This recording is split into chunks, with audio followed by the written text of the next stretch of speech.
All right, since Manchester United is buying Seshko, there's this that's been going around. His dream was to play for Manchester United, and they chose Rasmus Hoijlund.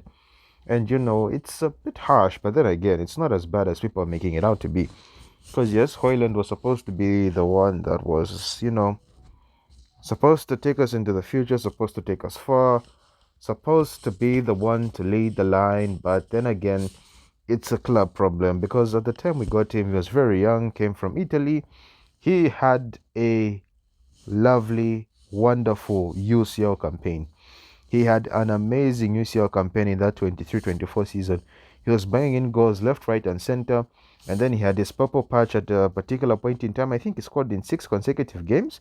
He looked like he was ready. He looked like he was the next big thing. But then the problem that happened at United was that he stopped getting service. There were games where I would see Rasmus Hoyland fighting for the ball, play it to someone, and just for someone else to go and take it and just do whatever they wanted to with it. And it's one thing that I've noticed, especially with United. Whenever there's a striker, they do not like. I think the last striker to demand proper service was Cavani. I know Ronaldo was also a striker, but you know what I mean, like a nitro striker. Otherwise, even there was a certain match, it was Leeds versus Manchester United.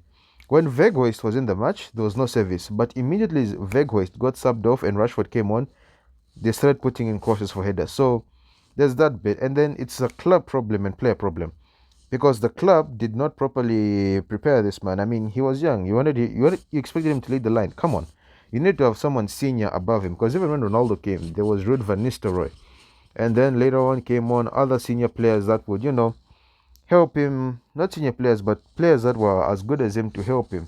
Because there was a lot of rot that was happening at Manchester United. I also do blame Ruben Amorim for continuously playing him, knowing that he's in bad form. Play someone else, let him rest. And then again, it's being blown out of proportion because I've seen other clubs do worse. Remember the squad that won the Champions League for Chelsea? Chelsea's Champions League winning squad.